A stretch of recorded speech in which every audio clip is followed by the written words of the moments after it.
Effectivement. Je vais lui demander si elle a un bouquin. Parce que moi, je me suis fait une copie, c'est quand j'ai travaillé dessus que j'ai écrit.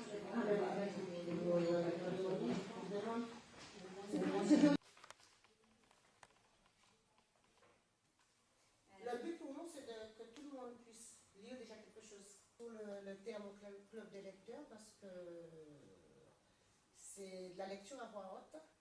Donc il y a des lecteurs pour vous faire partager ce moment avec eux. Et pourquoi pas le club de lecture? Parce que c'est pas de la lecture silencieuse, c'est pas comme si chaque personne avait son petit livre de côté et lisait sans faire de bruit, pour ne pas déranger l'autre. Là, justement, on est amené à faire du bruit. Donc, pour l'instant, nous sommes une dizaine. Ce club également est ouvert aussi bien aux adultes qu'aux enfants. Moi, nous sommes deux, Véronique et moi. On a fait un pile ou face, donc c'est moi qui commence. Donc, moi, ce que je vais vous présenter aujourd'hui, c'est La rue Cazeneuve. La rue Cazeneuve, alors, donc, je vais vous dire, c'est un roman autobiographique de Joseph Zobel. L'action se déroule en Martinique dans les années 30. Et je peux vous dire la joie que j'ai eue déjà pour vous. C'est-à-dire que je connaissais la rue Cazeneuve, mais je n'avais jamais fait le lien que c'était un roman autobiographique. Parce que j'adorais cette histoire, mais je ne savais pas que c'était l'histoire de Joseph Zobel. Donc ça a été encore, ma joie était encore plus forte de savoir ça. L'histoire avant jusqu'au bac est dans ce livre-là. Donc je vais vous donner un petit passage, pas forcément de l'histoire de son bac. Et José, c'est ce petit garçon qui a été élevé à la rue Cazeneuve et qui raconte ses aventures qu'il a eues à la rue Cazeneuve avec sa grand-mère qui s'appelait Mantine. Il y a eu M. Roch. M. Roch, c'est lui l'instituteur à Petit-Bourg. Et c'était lui qui a repéré José, qui lui a dit: José, il faut que tu continues, il faut que tu continues à aller à l'école, tu es bon, il faut que tu y ailles. Et c'est lui qui l'a incité à pouvoir continuer ses études, mais ça coûtait cher. Donc, Mantine passait du temps, toute vieille, elle allait quand même dans les champs de canne pour pouvoir avoir de l'argent qu'elle mettait de côté pour que José puisse aller à l'école. Il y avait des jours où ça allait bien, parce que les enfants étaient livrés à eux-mêmes. Mais il y avait des jours où ça allait tellement bien que le soir arrivé, les parents, ils n'avaient rien à dire.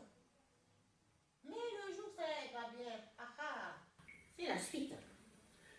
Mais le plus souvent, la journée se terminait mal. Aussitôt levé le matin, je ramasse mon matelas de haillons et je vais l'étaler au soleil sous la grosse pierre devant la case, car il est presque toujours mouillé par endroits. Vous savez pourquoi? Là, parcourant des yeux l'horizon, elle décrit le temps qu'il fait ou annonce: les gens de Petit-Bourg pourront manger du poisson aujourd'hui, car les pêcheurs du diamant en prendront de plein canot. Voyez-moi ces petits nuages, on dirait un grand coup de sel. Et elle poursuit ses phrases de petites gorgées de café qui lui font claquer la langue. Je sais alors combien je dois prendre garde de la déranger et de lui demander quoi que ce soit. Elle se fâcherait, elle s'écrierait: le soleil est à peine levé, j'ai pas encore mis une goutte de café dans mon cœur et déjà cet enfant me tourmente. Puis elle boucle sa pipe et l'allume, se coiffe sous son mouchoir de son étrange chapeau de paille, serre autour de ses reins un cordon de haillons et me dit: je vais voir si le bon Dieu me donne encore la force de lutter dans les chaînes de monsieur le métier, dans les cannes de monsieur le métier. Tu vois comment la case est propre, et ton costume aussi, sans déchirure, et qu'il n'y a pas une ordure devant la case. Et puis, va pas dévailler. Tâche de bien te comporter pour ne pas me faire enlever ce soir. Mais souvent, ceux qui ont des repas copieux ne pouvaient pas y résister, et cédant à l'envie des autres camarades, nous conduisent chez eux et les partagent avec la plus joyeuse insouciance.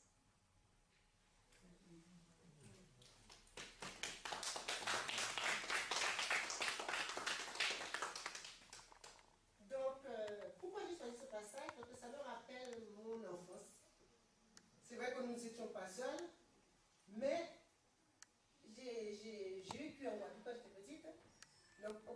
plus notre temps à l'extérieur de la maison qu'à l'intérieur. Donc, lorsqu'on avait fait, eh bien, c'était pas maman donne-nous un bout de pain avec donne-nous un sandwich, c'était aller cueillir un fruit par-ci par-là. Ce passage-là m'a fait penser à ça. Nous, on n'avait pas de copains, mais c'était les cousins, les cousines, les frères, les sœurs. Donc, déjà, avec ça seulement, on était déjà une sacrée bande. Donc, ça nous permettait de manger. Là, on allait manger. Et quand on avait fini de manger, le dessert, c'était à l'extérieur. Donc, on repartait chercher le dessert à l'extérieur. Donc, c'est pour ça que j'ai choisi ce passage-là, parce que ça m'a rappelé mon enfance. Mais voilà, donc si vous avez des questions, si vous avez des réactions, si vous avez des envies de parler, maintenant la parole est à vous. Je me suis retrouvée à travers ce passage, parce que j'ai vu.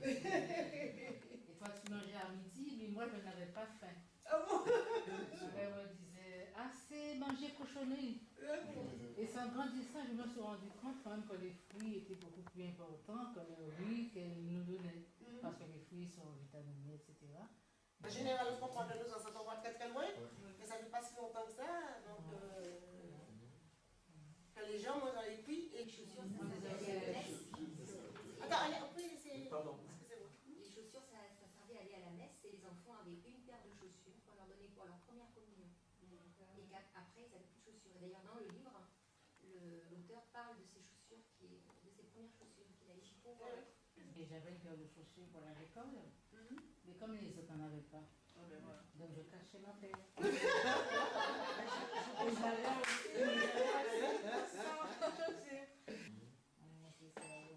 Est-ce que vous avez des mots que vous n'avez pas pu saisir dans le livre Blouse de grille. Alors, je crois que le drille, c'était un tissu. Oui, qu'elle avait. Blouse de grille. Ah oui, elle avait une C'est pas ça? Je remarque, c'était par rapport à cette rencontre, moi je dis que en mode de lecture, je pense que il y a des moments d'émotion. Moi j'ai vécu pas mal de petits moments d'émotion à la lecture et c'est une bonne chose pour moi. C'est pour moi une sorte de thérapie quelque part. Parce qu'il y a des moments, des temps forts dans la gestuelle, dans la tonalité, les intonations. Et c'est émouvant.